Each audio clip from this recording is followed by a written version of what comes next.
Welcome to the Divorce Angel podcast. I'm your host, Tanya Summerton. Attention business owners, senior managers and executives. Your successful separation begins right now. We have the answers to the questions you did not even think to ask. Let's face it, you're already successful in your career and we're here to help expand your knowledge and limit your costs by designing a strategy for your divorce. We take all that business knowledge you've acquired and we put it to work. With proven strategies, systems and processes, we've saved our clients tens of thousands in legal fees and helped define their future. And now we're doing the unthinkable. We're revealing the secrets the lawyers have tried to hide and giving you our formula for 5 steps to a seamless divorce. We're changing the world one divorce at a time, so stay tuned. Hey, my darling network, how are you all today? I hope everyone is well, especially in this current environment that we're living in the world. It's something that is really important to me. If you ever talk about something from a position of knowledge, we really do need to understand what it is that someone's going through. And I've learnt this a lot from working in the environment that I do, because there's no doubt there's 2 sides of the story and the truth normally fits somewhere in the middle, because interpretations, when we are telling someone something, can shade what we are actually thinking. What I mean by that is when we talk normally in 3 different ways. We talk in generalizations, deletions, or distortions.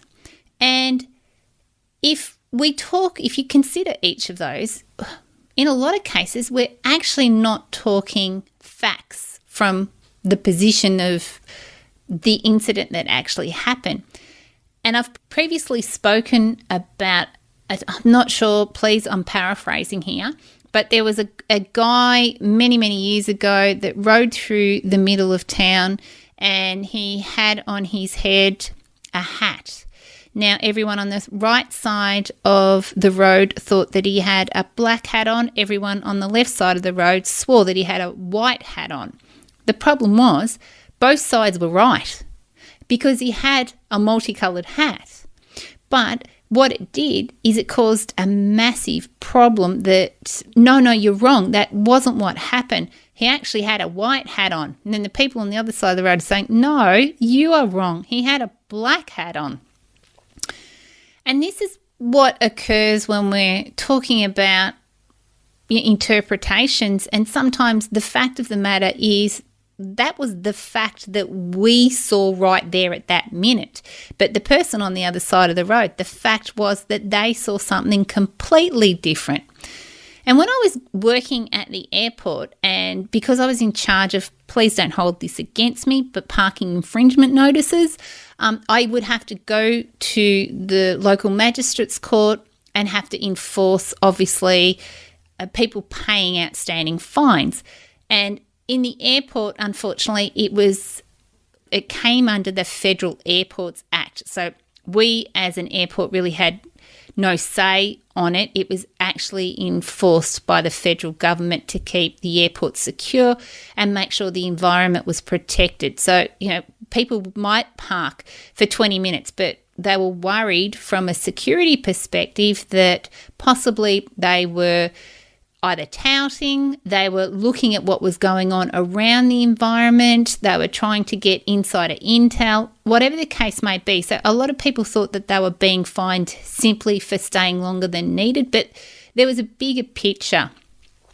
And when I look at interpretations, I felt like I was doing, well, actually I didn't feel like it. I knew I was doing what I had to do because of what I had been informed of that all of the travellers to the airport weren't aware of, because let's be honest, they don't care about what's happening from a security perspective. Everyone's in their own little bubble at any particular time in life, and they're just worrying about what's going on for them and what they're interpreting the situation to be.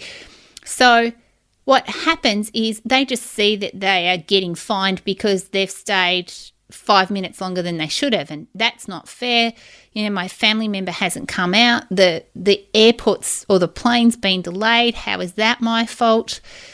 And if I move this into how someone goes through a divorce, similar things are happening. Both sides of the situation have their own interpretations, their own stories around why they feel the way they do. They've got their own stories around how the other person is treating them. And then as well as that, they've got the environment that they live in, which is adding to the whole perplexing situation.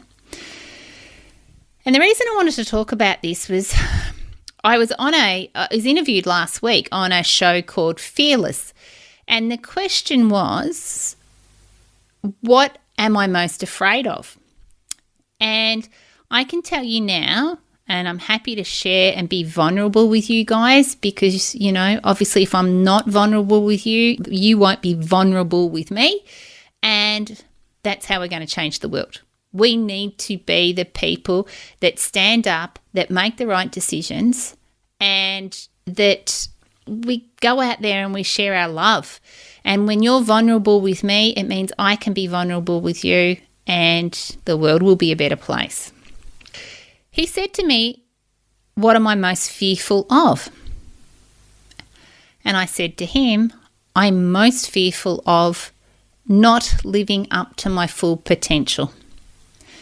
And it's really true. I've got this fear that if I don't try harder, if I don't do more every day to make people who are getting divorced their life easier, or in so many cases, all I want to do is simplify it, because if we can simplify it, it's not as perplexing, it's not as complicated.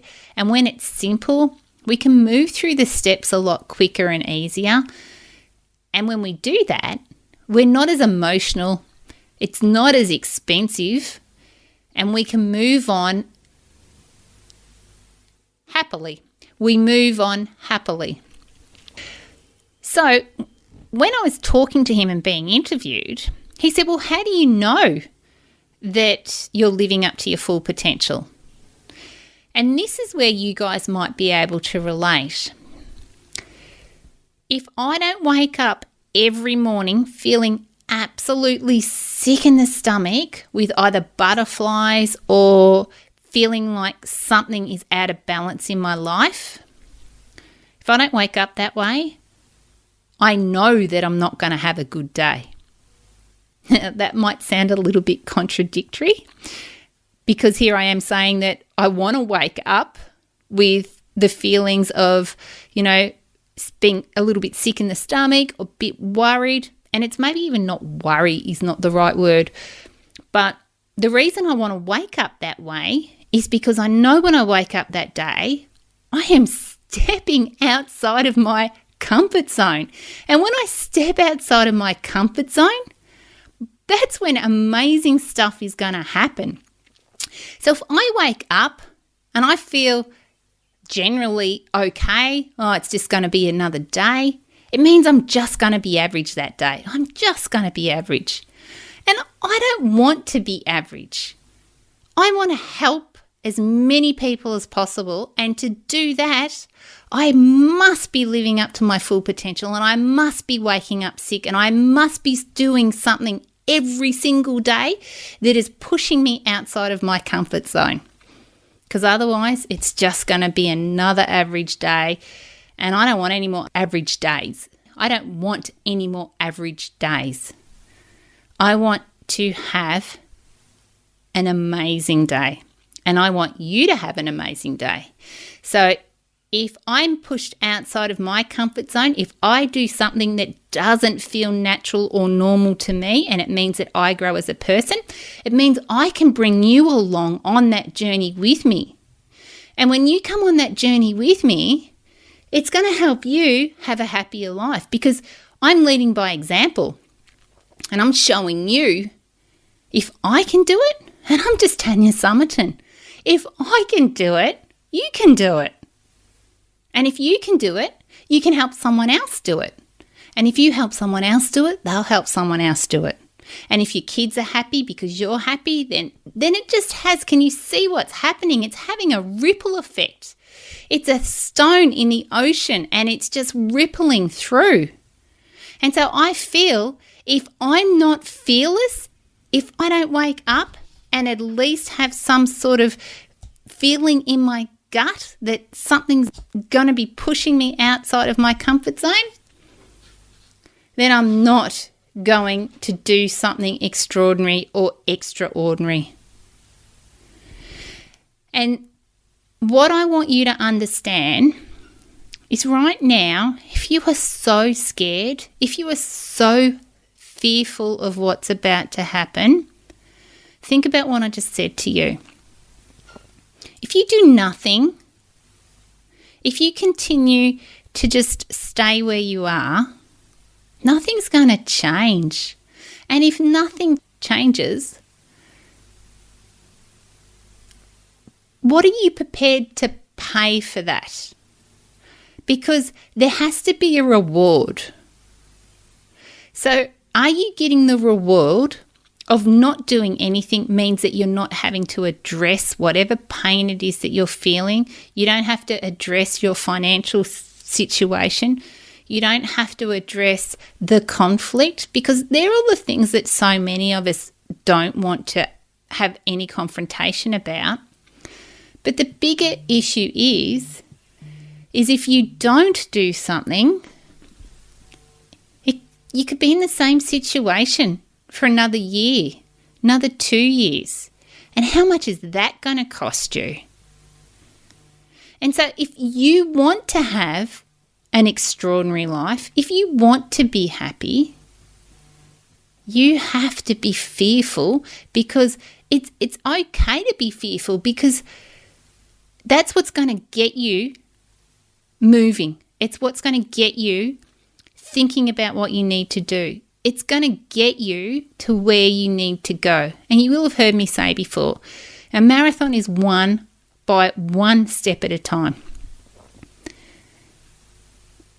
And I am, without a doubt, I am fearful every day. Every day, my friends, I am fearful. So don't think that by ignoring the pain, it's going to go away. What I want you to do, I want you to appreciate the pain. I want you to wake up every morning and be excited about feeling so uncomfortable that you just don't want to get out of bed, but you do it anyway. Because it's when you're feeling uncomfortable that you are going to do amazing things. You are going to make decisions that you wouldn't have done if you were waking up and feeling ordinary or normal. Because when you're feeling normal, you're not going to do anything to change that feeling, that momentum. But our life is full of energy. And when we are feeling a little bit outside of our comfort zone and we're pushing the boundaries and we're pushing the glass ceiling, it's once we break the glass ceiling that we get to where we need to go. So here's to every morning waking up fearful and absolutely loving and enjoying that feeling and getting used to it. Because if every morning we do that, oh my God, can you imagine the world we will live in, the life that we would have, the changes that would be made? And that's what I want from you. So that's it for today. I'm going to absolutely go to bed tonight and I'm going to contemplate what is going to scare the shit out of me, so when I wake up tomorrow, I go and action it. And I want you to do the same thing. So if you need any help from me, you know where I am. You can email me. You can get onto my website, Facebook, have a look at the notes in our show notes. But I'm here for you, and I'm here to support you as we go through this together. Okay, my darling friends, I'll talk to you later. Bye. Thanks for listening to the Divorce Angel podcast. Go behind the scenes of my business to learn the secrets no one else will share. Deep dive into the Divorce Angel process and listen to our most popular episodes over at tanyasummerton.com. If you love this episode of the podcast, do me a favour and head over to iTunes and subscribe and leave a review so we can reach more people and change more lives. That's all for now, and I'll catch up with you next week.